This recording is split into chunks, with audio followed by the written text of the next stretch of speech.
अब परमात्मा आकर हमें समझाते हैं कि सत्युगी आत्मा बनने के लिए, सत्युगी संसार बनाने के लिए, सत्युगी संस्कार बनाने के लिए हमें अपने जीवन में पवित्रता को धारण करना है।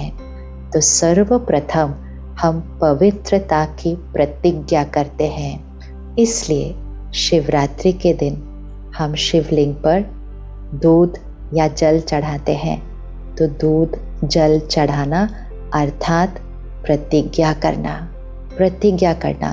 कि हम मन, तन, धन, वचन, कर्म, संबंध सब में पवित्रता, शुद्धता, प्योरिटी लेकर आएंगे। और जैसे ही हम इस प्योरिटी की, पवित्रता की प्रतिज्ञा करते हैं, मन बुद्धि स्वच्छ होता जाता है। तो ऐसी स्थिति में परमात्मा को याद करना बहुत सहज हो जाता है। पहले क्या अनुभव करते थे कि भगवान को याद करने बैठते हैं लेकिन मन इधर उधर भटकता है। लेकिन ज्ञान की बूंद पड़ती गई, जागरण हुआ, पवित्रता की प्रतिज्ञा की, मन बुद्धि स्वच्छ होने लगी, तो ऊपर वाले के साथ वास करना बहुत सहज और सरल हो गया। उपवास, इसीलिए तो हम शिवरात्रि के दिन उपवास करते हैं। तो उपवास अर्थात सब कुछ करते हुए यहाँ पर ऊपर वाले के साथ वास करना, यहाँ सबके साथ वास करना, सबके साथ रहना, सारे कर्म करना, संबंध निभाना, सब कुछ बहुत एक्यूरेटली करना। लेकिन यहाँ परमात्मा के समीप रहना, उसके साथ वास करना, क्योंकि जिसके संग में रहेंगे उसके जैसे बनते जाएंगे ना। तो परमात्मा के संग में रहना। लेकिन ये संग में हम कैसे रह पाए? क्योंकि हमने पवित्रता की प्रतिज्ञा की।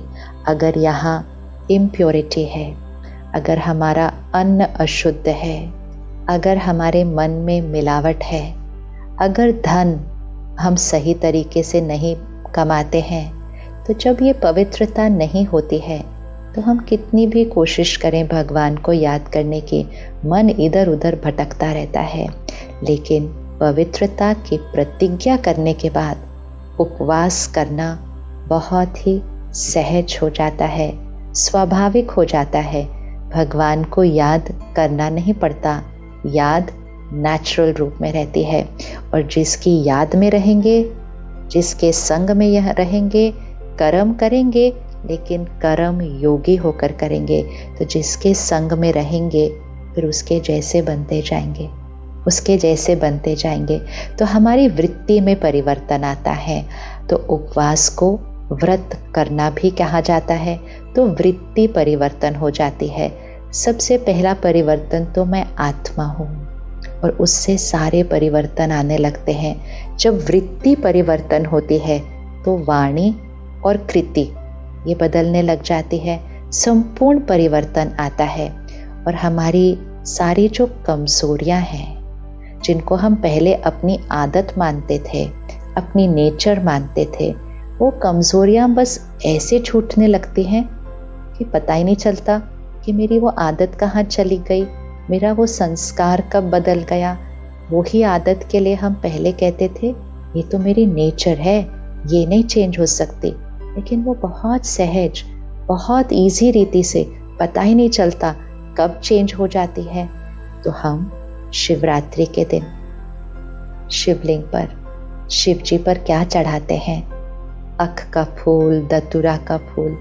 हमने कभी सोचा नहीं कि हमें कैसे फूल चढ़ाने चाहिए। हमें तो सबसे सुंदर, सबसे अच्छी सुगंध वाले फूल चढ़ाने चाहिए। लेकिन हम ये जहरीली फूल क्यों चढ़ाते हैं? क्योंकि जब परमात्मा शिव सृष्टि पर अवतरित होते हैं तो हम अपने अंदर का जहर, अपने अंदर के विकार, अपने अंदर की कमजोरियां सब अर्पण कर देते हैं, सब अर्पण करेंगे। क्योंकि जब तक हम अपने कलयुगी संस्कार अर्पण नहीं करेंगे तब तक सत्युगी संस्कार बनेंगे कैसे? और जब तक सत्युगी संस्कार बनेंगे नहीं तो सत्युगी संसार आएगा कैसे? तो इसीलिए अपने अंदर के जहरीले फूल, वो फूल हैं क्योंकि हमें लगता था ये तो हमारी नेचर है, लेकिन वो जहरीले फूल जो अपने अंदर हैं उसको हम अर्पित कर देते हैं। जब अपने अंदर का जहर निकल जाएगा, उपवास, परमात्मा की याद रहेगी, ज्ञान की बूंद बूंद बुद्धि पर हर क्षण टपकती रहेगी, वृत्ति परिवर्तन हो जाएगी, व्रत करेंगे। जब ऐसा होगा तो फिर जीवन कैसा बन जाएगा? वो जीवन होता है अति इंद्रिय सुख का जीवन, इंद्रियों से ढूंढने वाला जीवन नहीं कि मुझे कहाँ से खुशी मिले, किससे प्यार मिले, इंद्रियों का नहीं, अति इंद्रिय सुख का जीवन, अति इंद्रिय नशे में रहने वाली आत्मा, जिसको कहेंगे स्पिरिचुअल इंटॉक्सिकेशन। इसीलिए कुछ भाई बहनें शिवरात्रि के दिन भांग का सेवन करते हैं। कभी हमने सोचा कि जिस दिन व्रत करना है, जागरण करना है, तपस्या करनी है, उस दिन भांग ले लेंगे तो कैसे करेंगे हम अपनी तपस्या, व्रत और जागरण? लेकिन वो भांग उस नशे का प्रतीक है जो आत्मा अनुभव करती है, ईश्वरीय नशा, ईश्वर के ज्ञान का, ईश्वर की शक्ति का, ईश्वर की पालना का नशा और अति इंद्रिय सुख का नशा। वो नशा इस जीवन में स्थायी रहता है। ये एक दिन का नहीं, लेकिन स्थायी नशा रहता है।